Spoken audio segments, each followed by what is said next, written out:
They say Antarctica is nothing more than ice, a frozen wasteland at the bottom of the world. But for some reason, every nation on Earth has agreed to keep it sealed, locked, and untouchable. No wars, no borders, no independent expeditions without approval. It's almost like the one place everyone can suddenly agree on is the place no one is allowed to truly explore. Strange, right? And here's where it gets weirder. Because centuries before modern satellites, before icebreakers and research stations, Antarctica was already drawn on maps.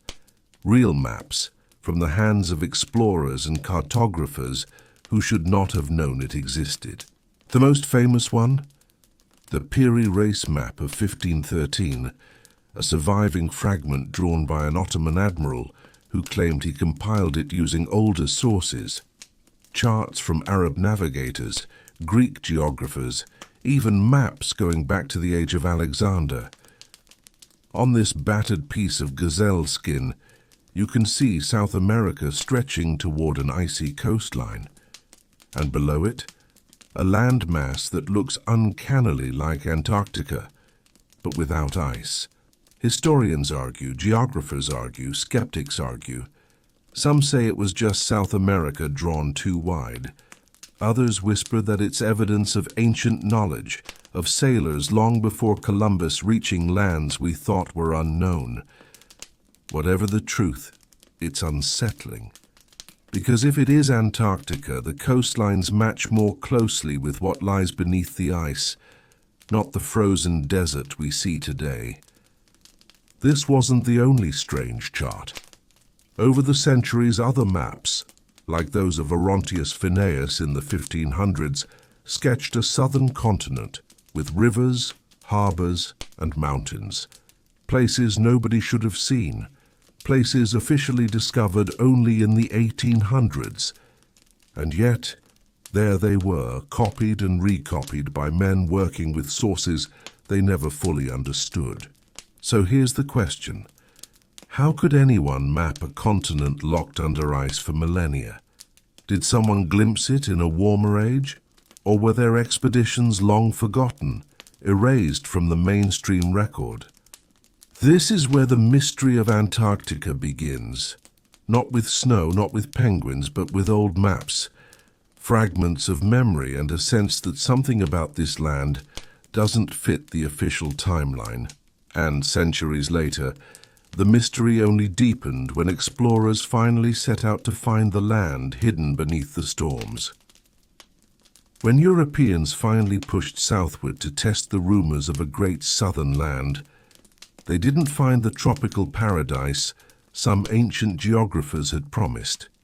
They found something else entirely, a wall of fog, storms, and endless seas of ice. James Cook, the legendary British navigator, was one of the first to get close. In 1772, he sailed with two ships, Resolution and Adventure, determined to pierce the southern oceans. For years he circled the globe at high southern latitudes, braving conditions so brutal that even hardened sailors begged to turn back. Cook's journals tell us everything we need to know. Icebergs the size of cities drifting across the waves, fog so thick that men could barely see the bow of the ship, and gales that shattered masts like twigs. In one entry, he wrote that the southern seas were condemned to everlasting horrid ice. After pushing farther south than anyone before him, Cook admitted defeat. He never set foot on Antarctica, but he returned to Europe convinced of one thing: no man could survive there. And yet, his reports of strange birds, seals, and drifting ice hinted that land must be close. Something was out there, just beyond the horizon, hiding behind the storms. After Cook, other explorers tried their luck. The Russians under Fabian Gottlieb von Bellingshausen in 1820 are often credited with the first confirmed sighting of Antarctica, though they only glimpsed the white cliffs of an ice shelf. Around the same time, Edward Bransfield, a British naval officer, spotted parts of the Antarctic Peninsula. Soon after, American sealer Nathaniel Palmer claimed to have seen land too. But here's the strange part. Even though multiple nations were racing to explore, nobody rushed to colonize or carve up the continent. Think about it. Europe was dividing up Africa, Asia, and the Pacific like a pie. Any scrap of land, no matter how small, was claimed and flagged. And yet Antarctica remained largely untouched. Why? The official answer: it was too harsh, too remote, too deadly. But some researchers note how consistently explorers describe the Antarctic seas as if they were being pushed back. Ship after ship faced conditions so relentless it felt as though nature itself was guarding something. Cook himself warned that if there was a continent beyond the ice, it would be doomed by nature to everlasting solitude. And yet, he added one chilling line: if it could be reached, it might contain resources that would contribute greatly to the wealth of any nation. That idea never went away. In fact, it grew louder, because beneath the mystery, the rumors of land, rivers, and mountains from those old maps were waiting to be rediscovered. And when explorers finally forced their way onto the frozen land, what they found only deepened the puzzle. By the late 19th century, Antarctica was no longer just an icy rumor at the edge of maps. It was a challenge, a prize, the last blank space Earth had to offer, and explorers were ready to risk everything to claim it. This became known as the heroic age of Antarctic exploration, a period between the 1890s and the 1920s when men dragged sleds across frozen plains, froze in their tents, and often never returned. One of the first was Carsten Borchgrevink, a Norwegian who led an expedition in 1898 and became the first to spend a winter on the Antarctic mainland. His team survived by building huts and eating penguins and seals, but their accounts described the land as something more than just ice. They wrote of strange geological formations, unexpected green mosses, and even warm pockets of earth near volcanic vents. Then came the big names: Shackleton, Scott, Amundsen. Robert Falcon Scott of Britain set out to be the first to reach the South Pole. His journey was brutal from the start: freezing winds, starvation rations, and frostbite that blackened fingers and toes. In 1912, Scott and his men finally stood at the pole, only to discover that Roald Amundsen, the Norwegian, had beaten them by just weeks. Demoralized, weak, and starving, Scott's team perished on the return journey. His frozen diary, later recovered, paints a grim picture of endless snow. And yet he still noted unexpected bursts of wildlife, like skuas and seals, far inland where they should not have been. Ernest Shackleton, meanwhile, became a legend not by conquering Antarctica, but by surviving it. His ship, the Endurance, was crushed by pack ice in 1915, leaving his crew stranded for months on the frozen sea. They should have died, but Shackleton's leadership carried them through an impossible escape. When he returned to England, he spoke of Antarctica with awe, calling it an awful place, but also one of hidden riches. And here's where things get interesting. Multiple explorers in this era hinted that Antarctica wasn't just endless flat ice. Amundsen described vast mountain ranges rising out of the snow, landscapes of surprising beauty. Others reported lakes sealed under ice, strange warm winds, and valleys that seemed oddly free of snow. These accounts sound almost impossible. Yet modern science later confirmed that Antarctica does in fact have dry valleys, active volcanoes, and subglacial lakes that remain liquid under the ice. The explorers weren't exaggerating. But here's the twist. While their public reports emphasized bravery, frostbite, and patriotism, many of their private writings suggest something more unsettling. Several noted a sense of being watched, of the land itself resisting them.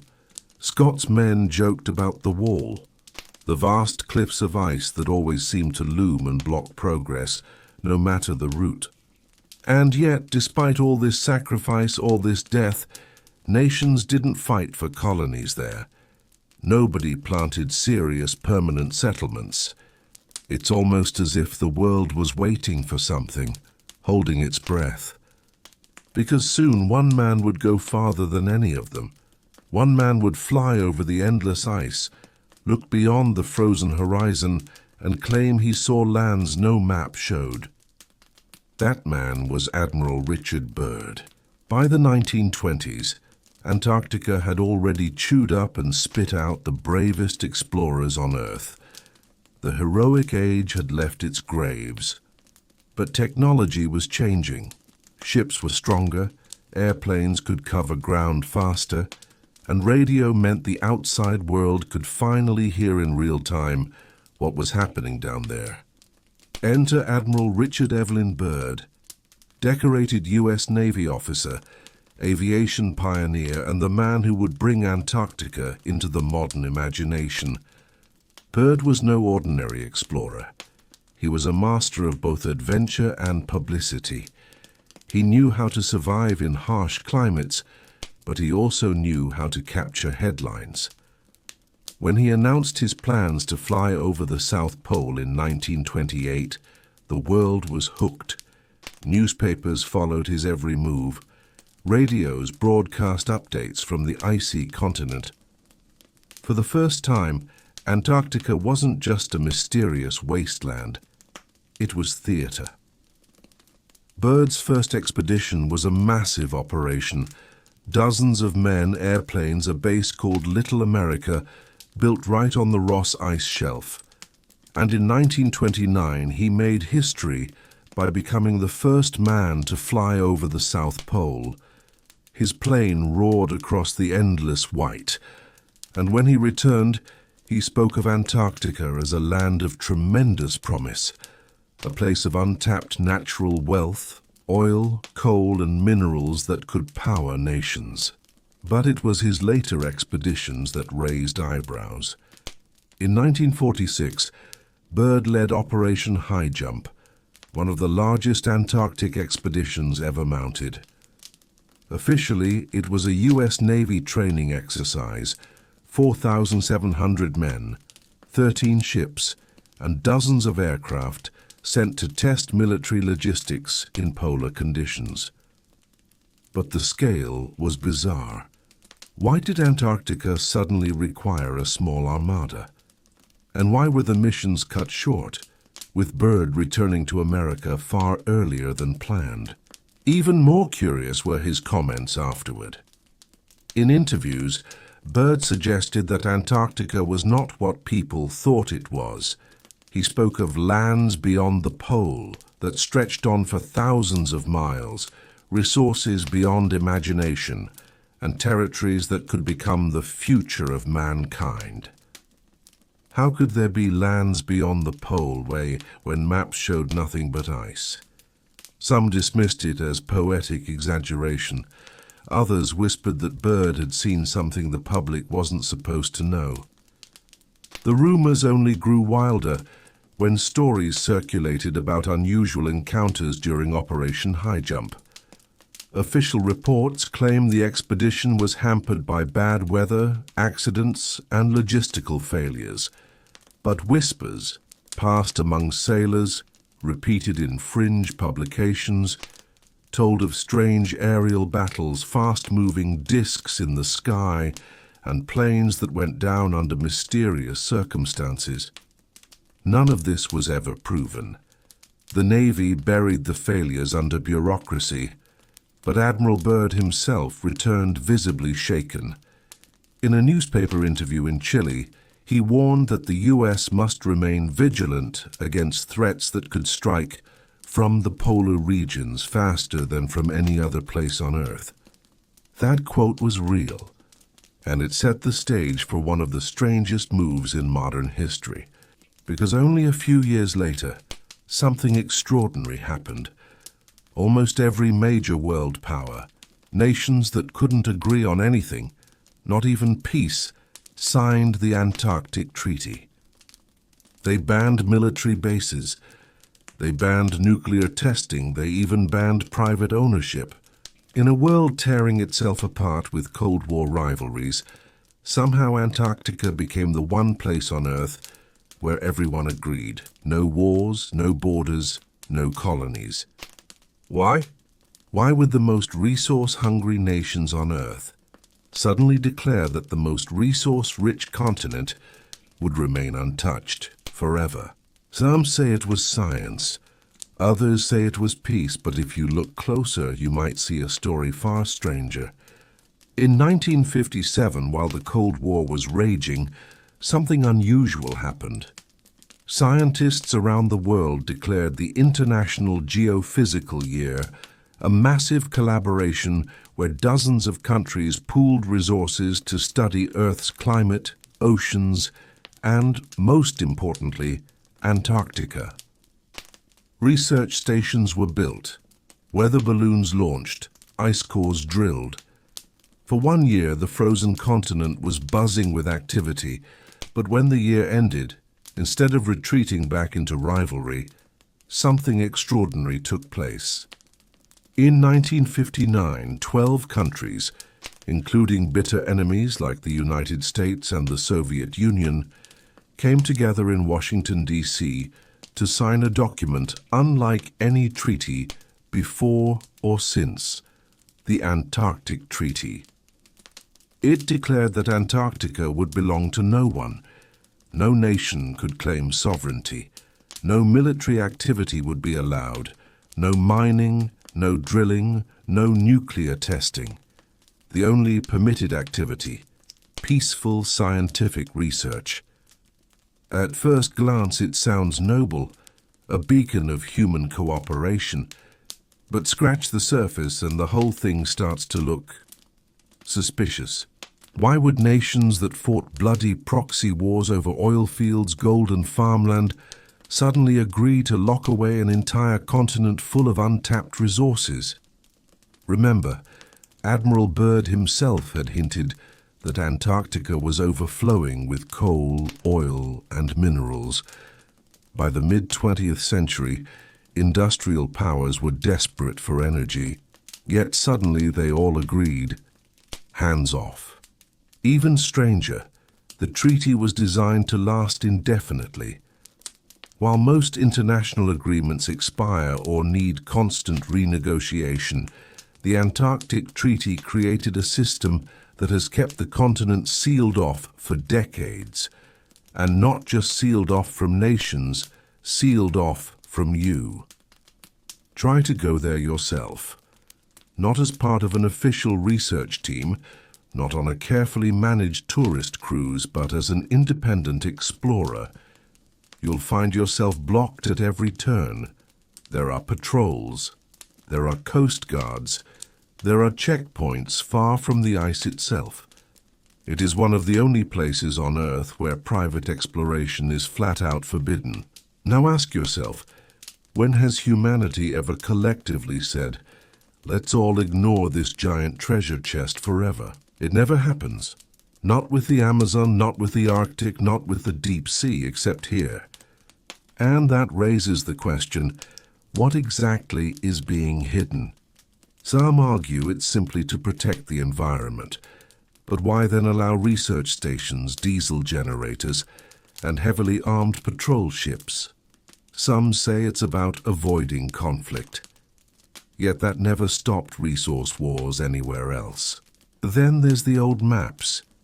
Those curious documents from the Renaissance and earlier that show Antarctica with accurate coastlines, drawn centuries before humans supposedly even knew the continent existed. How could that be possible? Did ancient civilizations know more about the southern lands than we're taught? Or were they copying from a source that's been lost to history? And if Admiral Byrd really did see lands beyond the pole, what did he mean? Did the Earth hold secrets we still don't fully understand? By the time the treaty went into effect, the whispers had already started. Scientists weren't just there to study penguins and weather patterns, some said. They were there to guard a deeper secret. A secret the world's governments had decided must never be revealed. And so from 1959 onward, Antarctica was locked away, sealed under a blanket of peace and secrecy. But every now and then something slips through the cracks. A satellite image that looks wrong. A researcher's diary that raises questions. A rumor from a pilot who flew too far. Because Antarctica, for all its cold silence, has never stopped whispering. After the Antarctic Treaty locked the continent away, ordinary people could no longer explore its secrets firsthand. But in the decades that followed, satellites, radar, and military expeditions gave us glimpses, and some of what they revealed only deepened the mystery. Take, for example, the strange anomalies detected beneath the ice. In the 1970s, scientists conducting seismic surveys noticed something bizarre in East Antarctica. Under more than 2 miles of ice, radar revealed a massive structure, a magnetic anomaly so unusual that it couldn't be explained by ordinary geology. Today it's called the Wilkes Land anomaly, and some researchers estimate it stretches 300 miles wide. To this day, no one can fully explain it. Some suggest it's the remnant of a giant asteroid impact, larger than the one that killed the dinosaurs. Others whisper it might be something artificial, a buried structure, ancient and forgotten. Then there's Lake Vostok. Buried beneath 2.5 miles of solid ice, it's one of the largest subglacial lakes on Earth, sealed off from the outside world for millions of years. When Russian scientists finally drilled down into it in the 1990s, the samples they retrieved didn't just contain microbes. They found DNA fragments that didn't match anything known on Earth. The results were hushed, debated, then quietly downplayed. And yet the idea lingers. Could something alien, or at least something ancient and strange, be preserved down there in the dark? Satellite images have also sparked intrigue. Over the years, strange geometric patterns, dome-like shapes, and suspiciously clean lines have been spotted under the ice or at the edges of glaciers. Most are dismissed as natural formations, but they've fueled endless speculation about hidden bases. Maybe Nazi remnants from World War II, maybe Cold War military outposts, or maybe something not of this world at all. And then there's Operation High Jump, which we touched on earlier. Officially, it was a US Navy mission in 1946 to 47 to train troops in cold weather warfare and map the continent.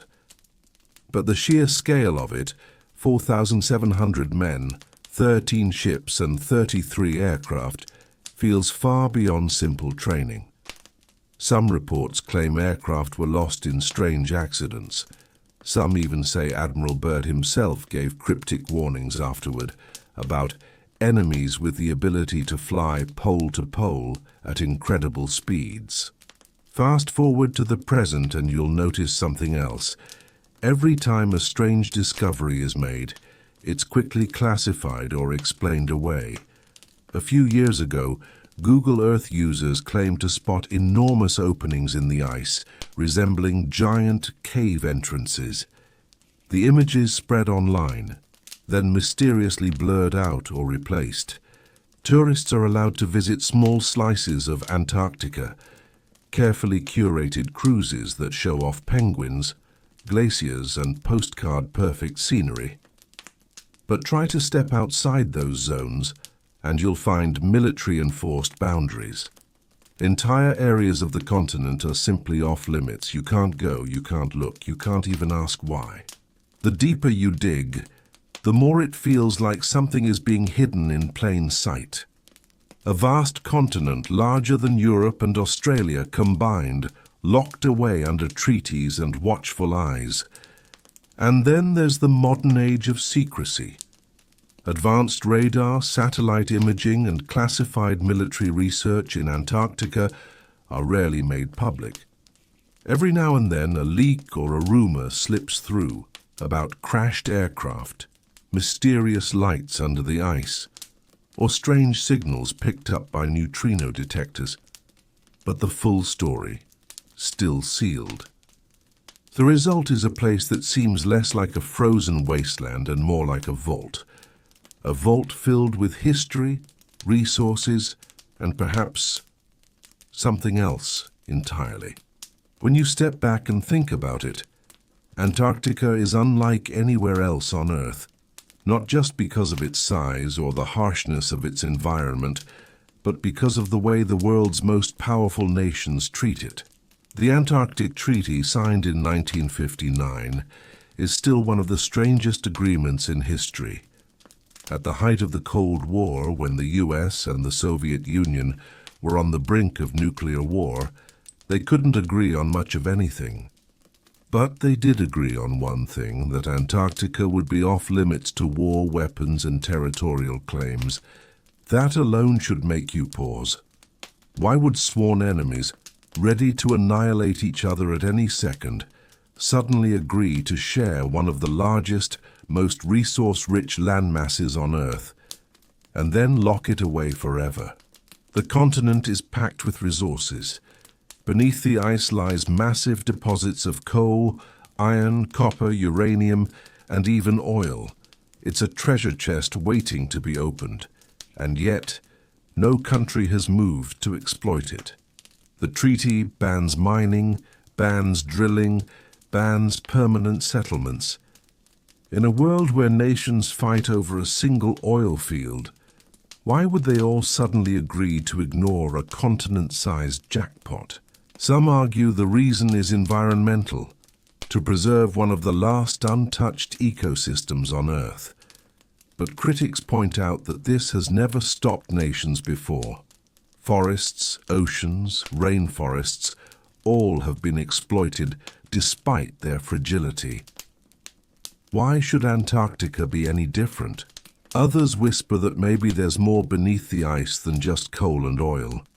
Some scientists believe the continent may hide entire mountain ranges, freshwater lakes larger than entire countries, and maybe even evidence of ancient civilizations. If that sounds far-fetched, remember this: Antarctica wasn't always a frozen desert. Millions of years ago, it was a lush, green land filled with forests, rivers, and life. Fossils of plants and even dinosaurs have been found under the ice. And this brings us back to the old maps. The Piri Reis map of 1513 and others like it, that seem to show Antarctica's coastline free of ice.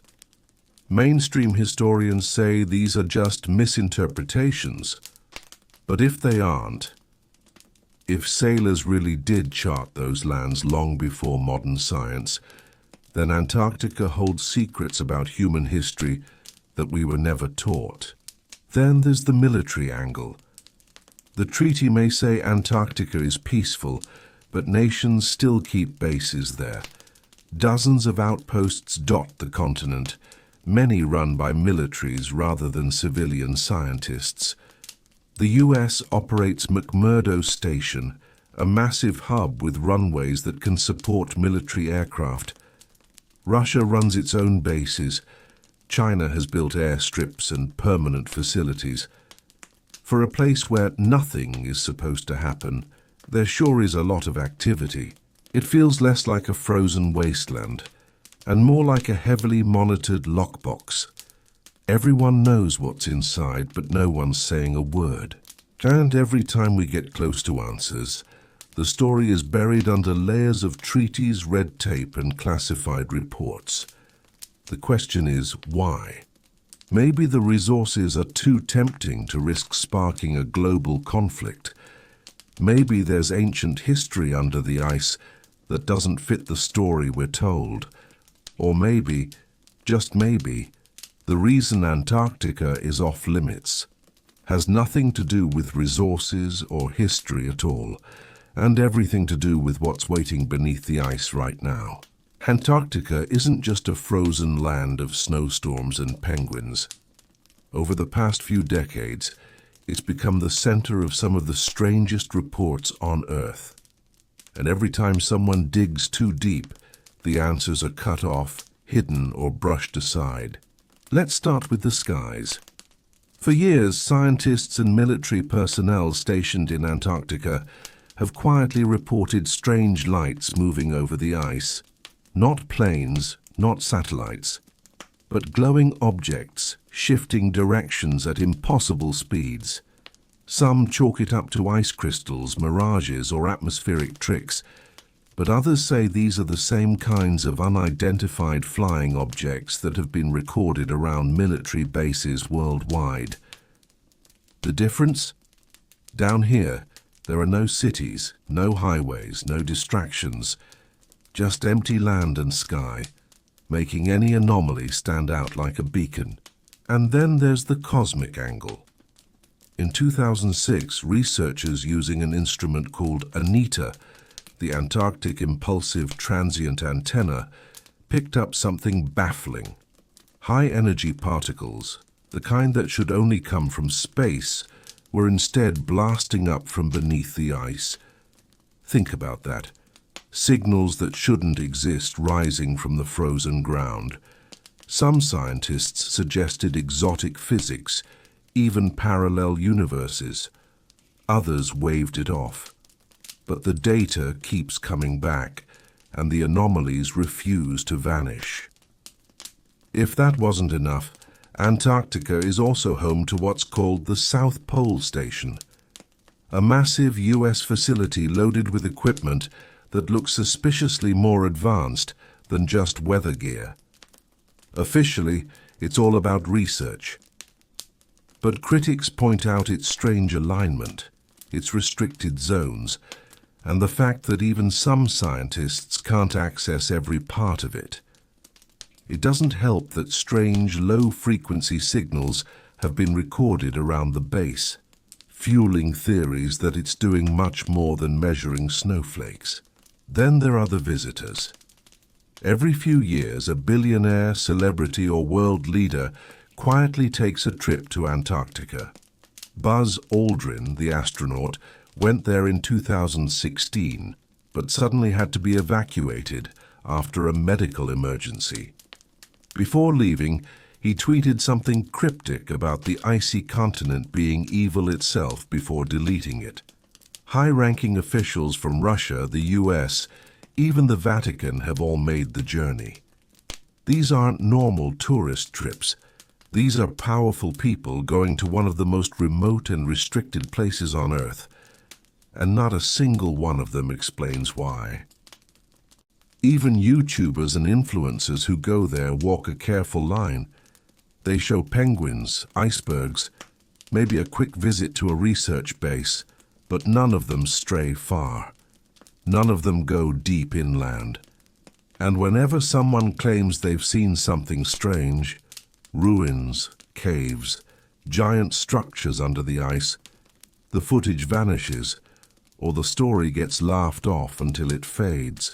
And speaking of structures, satellite images have revealed some very suspicious shapes buried in the ice. Straight lines, domes, and massive patterns that don't look natural. Mainstream scientists call them rock formations. Conspiracy circles call them lost cities or ancient bases. Whatever the truth is, these images spark one question. If there's nothing to hide, why are so many parts of Antarctica blurred, censored, or hidden on satellite maps? Put all of this together, and the picture gets stranger. Lights in the sky, signals from beneath the ice, VIP visits no one explains. Data that challenges everything we know about physics. It's almost as if Antarctica isn't just a frozen wasteland, but a vault. A place where the world's powers are keeping secrets, where the truth is buried under miles of ice, and where the public only gets to see what they're allowed to see. And the most unsettling part. Maybe all of this secrecy is less about hiding the past and more about preparing for what's coming in the future. Admiral Richard E. Byrd wasn't just any explorer. He was one of America's most decorated naval officers, a man who had flown over the North Pole, crossed Antarctica by plane, and led multiple expeditions backed by governments and scientific communities alike. When he spoke, the world listened, and what he said about Antarctica still echoes in mystery. In 1947, just after World War II, Byrd led what became one of the largest expeditions ever to Antarctica, Operation High Jump. Thousands of men, warships, aircraft carriers, and planes were sent south. Officially, it was a mission of exploration and training, but people noticed the timing. The war had just ended, and suddenly the US Navy launched an operation on a scale that looked more like war than science. And then something strange happened. Operation High Jump, which was meant to last months, ended after just a few weeks. Crews came back shaken, with reports of heavy losses. Planes crashed, men gone, ships damaged. The official explanation was bad weather. But in later interviews, Admiral Byrd hinted at something else. He spoke about a new enemy in Antarctica. Not Germany, not Russia, but something different. He described flying machines that could move faster than anything known at the time, striking from pole to pole. His words were vague, cautious, as though he was trying not to reveal too much. But people picked up on it. The idea that in the frozen South, humanity had encountered something beyond our control. Byrd later embarked on another mission, this time over the North Pole.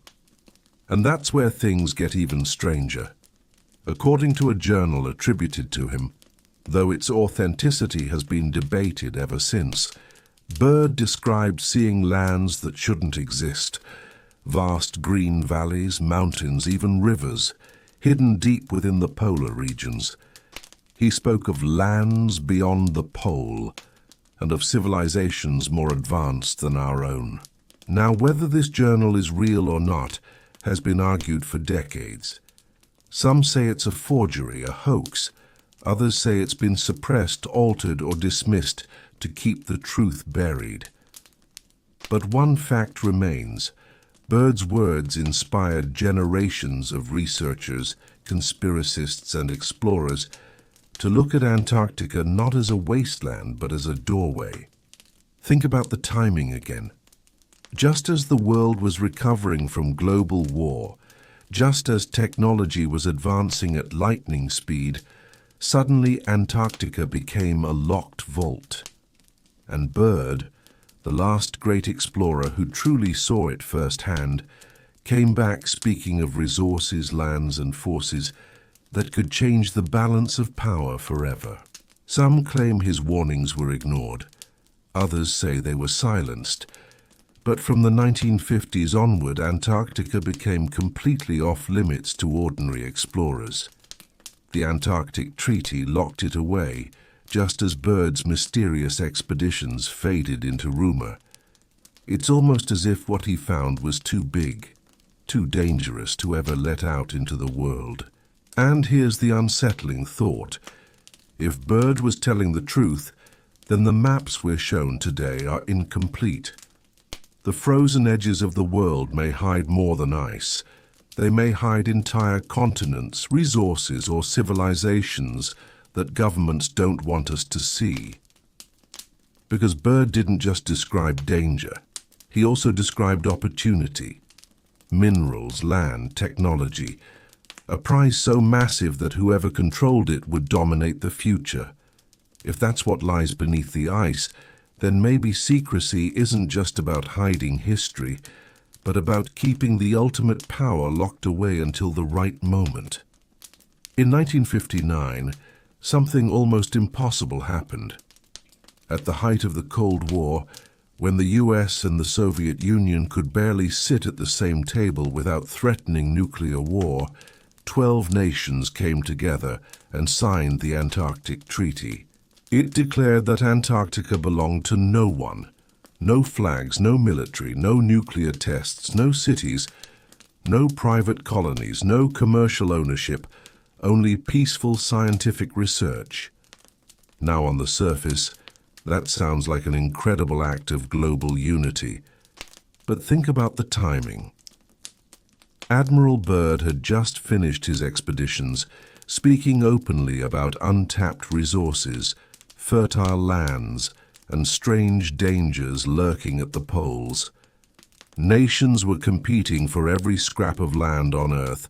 Africa, Asia, the Middle East were carved into zones of control. And yet, here was Antarctica, larger than Europe and South America combined, packed with untold riches, suddenly placed off limits to everyone. Why? Supporters say it was to protect the environment, to preserve the continent from exploitation. But let's be real.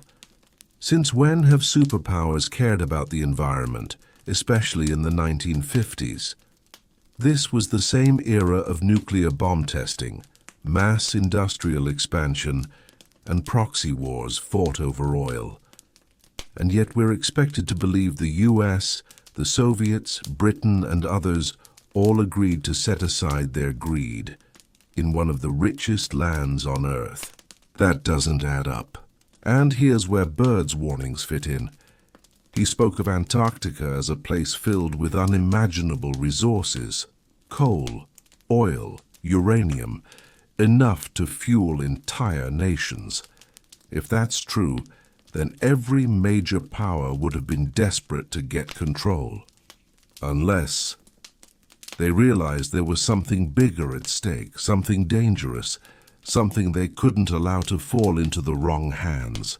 So instead of fighting over Antarctica, they did the unthinkable. They locked it away.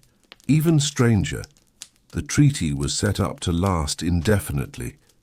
Most treaties expire after a set number of years, but not this one. Even now, over 60 years later, Antarctica is still sealed under the same rules, and more nations have joined in. Today, over 50 countries are signatories, all agreeing to keep the frozen continent untouched. Ask yourself this: when was the last time you saw every major nation on Earth agree on anything? Wars rage everywhere. Borders shift constantly. But Antarctica, hands off. A frozen do not enter sign for all of humanity. And it doesn't stop there. The treaty also bans independent exploration. Sure, you can sign up for a tourist cruise and snap photos of penguins near the coast, but try flying a private plane deep inland. Try drilling without permission. Try crossing on your own without official clearance. You'll be stopped, either by military patrols, international authorities, or simply denied access before you even leave port. It's one of the most heavily restricted places on the planet, more restricted than North Korea, more untouchable than the Amazon, more locked down than war zones. And that raises the biggest question of all: what are they protecting? If Antarctica really is just ice and penguins, why guard it with laws that keep the public away? Why does every nation suddenly play nice when it comes to this one place? Some say it's about oil, some say it's about minerals. Others whisper about Byrd's discoveries, lands beyond ancient civilizations, maybe even technology that could rewrite history. Whatever the truth is, it's clear the Antarctic Treaty is less about peace and more about control. Control of land, control of resources, and maybe, just maybe, control of secrets too big for the world to know. Here's where things get even stranger. Long before satellites, long before airplanes, long before scientific expeditions, there were maps. Ancient, medieval, and Renaissance maps that seem to show Antarctica's coastlines, centuries before we're told anyone had ever seen them. The most famous example is the Piri Reis map from 1513. Created by an Ottoman admiral using older source charts, it depicts South America with surprising accuracy. But at the very bottom of the map, something unusual appears. A landmass that looks strikingly like Antarctica's northern coast. Here's the problem. Antarctica wasn't officially discovered until 1820, over 300 years later. And even then, it was believed to be completely covered in ice. Yet the Piri Reis map shows a detailed coastline, not the icy wall we see today, but something that looks like bare land with rivers and inlets. How could that be possible? Historians often wave this away, saying it's just a distorted image of South America, or a coincidence. But the Piri Reis map isn't the only one. Other maps from the 1500s and 1600s, like the Oronteus Phineas map of 1531, also show Antarctica, drawn with mountain ranges, rivers and bays, features that only modern satellite scans under the ice have confirmed exist. So if these old maps were just guesswork, how did they match what we can only see with advanced radar today? That suggests one of two things. Either someone in the distant past had access to knowledge we've lost, or the coastlines of Antarctica were once visible, not buried under 2 miles of ice, but open, fertile, and maybe even inhabited. And this is where the treaty's secrecy starts to look even more suspicious. If Antarctica was once mapped by ancient sailors, then what does that mean? Did they sail further south than we think? Did they encounter a different climate before the ice swallowed it? Or, seen more controversially, could they have copied maps from an even older, advanced civilization that left records behind? Here's where it gets even creepier.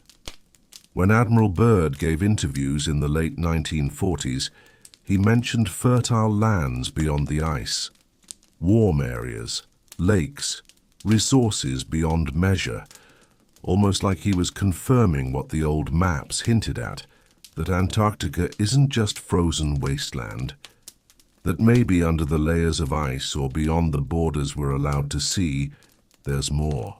And yet, instead of opening the continent to discovery, the treaty sealed it shut, almost as if the nations of the world knew what might be found there and agreed the public could never see it. Because think about what would happen if proof came out tomorrow that Antarctica was mapped centuries ago, complete with fertile lands and rivers. It would completely rewrite human history. It would mean we've been told a very selective version of the past. It would suggest that advanced exploration, maybe even advanced civilizations, existed long before modern nations. And maybe that's exactly why the wall of secrecy exists, to keep history locked away under the ice. Now let's connect the dots. If Antarctica has this mysterious past, then why in the 21st century can't we just go there and check for ourselves? Why can't a billionaire explorer or an adventurer with the best equipment money can buy just head south and find out the truth? Because every time someone tries, the same thing happens. They're stopped.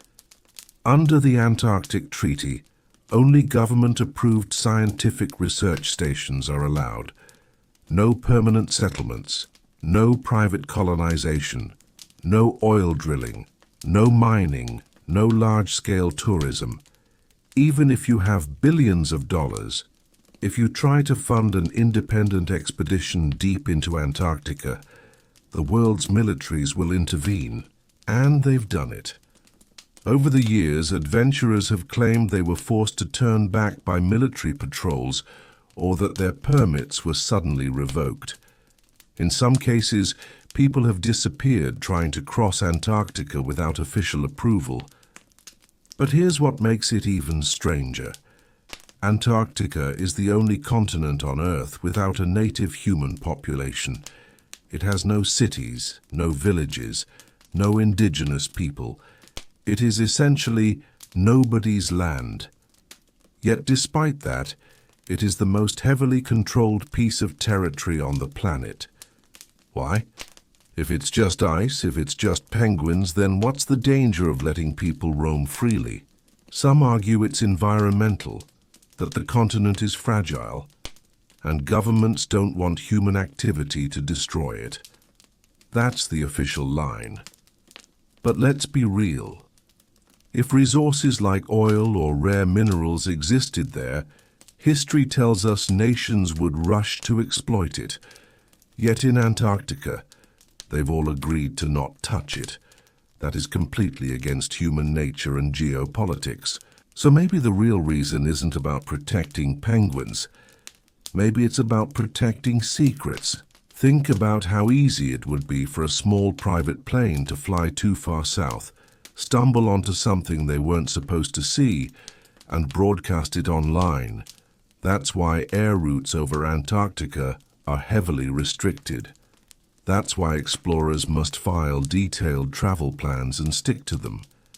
That's why adventurers who claim to cross Antarctica almost always follow paths pre-approved by treaty authorities. And then there's the technology issue. Today, with GPS, satellite imaging, and drones, you'd think Antarctica would be fully mapped in stunning detail. But the truth is, much of the interior remains unmapped or blacked out in public data. Google Earth, for example, has huge areas of Antarctica blurred, glitched, or covered in white layers that don't quite match the terrain. Coincidence or censorship? When Admiral Byrd described fertile lands and resources in the 1940s, it should have set off a gold rush. Instead, the world's powers locked the door and threw away the key. That suggests one thing. Whatever is there, it's not for us to know. And here's the part that should really give you chills. If there is something under the ice, whether it's ancient ruins, lost maps proven true, or resources that could destabilize global economies, then the Antarctic Treaty isn't just about Antarctica. It's about protecting the entire narrative of human history. Because the moment one explorer uncovers proof, the entire story we've been told about how far humans have traveled, how old civilizations are, and what's possible on this planet, collapses. And maybe that's why Antarctica remains the final forbidden frontier. Why does Antarctica grip the imagination so strongly? Why is it that when people talk about Mars or the moon or the bottom of the ocean, they get curious? But when Antarctica is mentioned, there's a different kind of tension, almost like a forbidden thought creeping in. It's because Antarctica is the one place on Earth we should be able to access, but we can't. The treaty is written like a velvet rope pulled across the last great frontier. You can see it. You can fly over parts of it. But you cannot walk through the rope without someone else's permission. And in human psychology, nothing is more powerful than the thing we are told we cannot have. This explains why old maps showing Antarctica long before it was supposedly discovered caused such a stir online. Maps like the Piri-Reis chart, drawn in 1513, appear to show an ice-free Antarctic coastline, something that, officially, no cartographer should have known. Historians explain this away as coincidence or mistakes, but for those looking deeper, it suggests knowledge we've lost, knowledge hidden beneath the ice. And then there's the chilling modern silence. When MrBeast, the biggest YouTuber on the planet, went to Antarctica with his crew, the entire thing was filmed in a controlled way. He planted a flag, did challenges in the cold, and then left. Millions of people watched. But what wasn't shown was any attempt to go deeper, any attempt to step outside the approved tourist zones. He joked in interviews that Antarctica was brutal and dangerous, but you could sense something else, a hesitance, like there were parts of the experience he wouldn't say on camera. He's not the only one. Journalists who visited Antarctica often describe it as both breathtaking and unsettling, a place that feels alien, empty, not meant for humans. And then they change the subject. It's like the words stop just short of whatever they really want to say. The strangest part is how explorers who dared to say more, and like Admiral Byrd, were met with ridicule, censorship, or sudden silence. His accounts of fertile land beyond the ice and untapped resources should have been front-page news for decades. Instead, they faded into obscurity, mentioned only in fringe documentaries and whispered conspiracy circles. Maybe that's the point. Maybe the mystery of Antarctica is too destabilizing for the modern world, in a time when people already question history, authority, and science. Lifting the curtain on Antarctica could crack the foundation beneath all of it. And so the silence continues. The psychology works both ways. Governments tell us Antarctica is boring, empty, and frozen. Nothing to see. But deep down, we feel the opposite. We feel that if the most powerful nations on Earth signed a pact to lock it away forever, then there must be something behind that wall of ice worth hiding. And until that day comes when someone breaks through, when a whistleblower leaks footage, or when technology makes secrecy impossible, Antarctica will remain less a continent and more a symbol. A reminder that even in our age of satellites and instant information, there are still doors slammed shut in our faces, and nothing provokes human curiosity more than a locked door. In the end, Antarctica isn't just ice, it's a mirror. It reflects back at us the deepest truths about human history, power, and secrecy. On the surface, it's marketed as pristine wilderness, a land of penguins and glaciers protected by peace.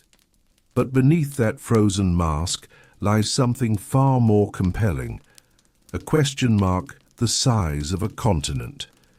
Admiral Byrd tried to tell us.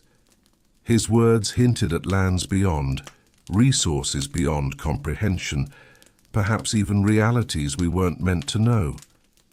His warnings were written down, printed in newspapers, and then erased from public memory. Decades later, the Antarctic Treaty locked it away forever. No borders, no armies, no nations. A perfect agreement. Too perfect. It's the only place where the rules of geopolitics don't apply. In a world where nations fight over scraps of land, they suddenly agreed to keep their hands off an entire continent? That's not just unusual, it's suspicious. And now in the 21st century, the silence is deafening. Satellites fly overhead every day, but the most restricted flight paths on Earth are the ones that cross Antarctica. Research stations dot the landscape, but they're all tightly controlled, fenced-off enclaves. Tourists snap photos of penguins on the edges, but they'll never walk the deep interior. And explorers, there are no new ones, no Byrds, no Shackletons. Just the occasional billionaire allowed a glimpse, followed by a carefully curated press release. It makes you wonder, if someone did break the rules and push past the wall of ice, what would they find? Would they stumble upon endless stretches of untouched land, as Byrd said? Would they find ancient ruins buried beneath the ice, as the old maps suggest? Would they discover resources so vast they could reset the global economy overnight? Or would they find something stranger, something beyond our imagination, a truth too disruptive for the modern world to handle? For now, all we have are questions, and perhaps that's by design. Perhaps the greatest secret of Antarctica is not what lies beneath the ice, but the silence itself. The way governments, institutions, and even explorers all nod in unison and say, "There's nothing here. Move along." But humans were never built to move along. We climb mountains just because they're there. We sail across oceans for no reason other than curiosity. We risk our lives to stare into the void of space. And one day, sooner or later, someone will look at Antarctica, at that wall of ice, and say, "Enough." When that day comes, when the locked door is finally kicked open, the world may never look the same again. Because whatever waits on the other side of Antarctica's silence, it has been hidden for a reason. And reasons like that are never small. So the next time you look at a map and see that blank white space at the bottom, remember this. It's not just a frozen desert. It's the last great unknown. The place where all the questions gather, waiting for someone brave enough to find the answers. Until then, the wall of Antarctica stands, a frozen secret staring back at us from the edge of the earth.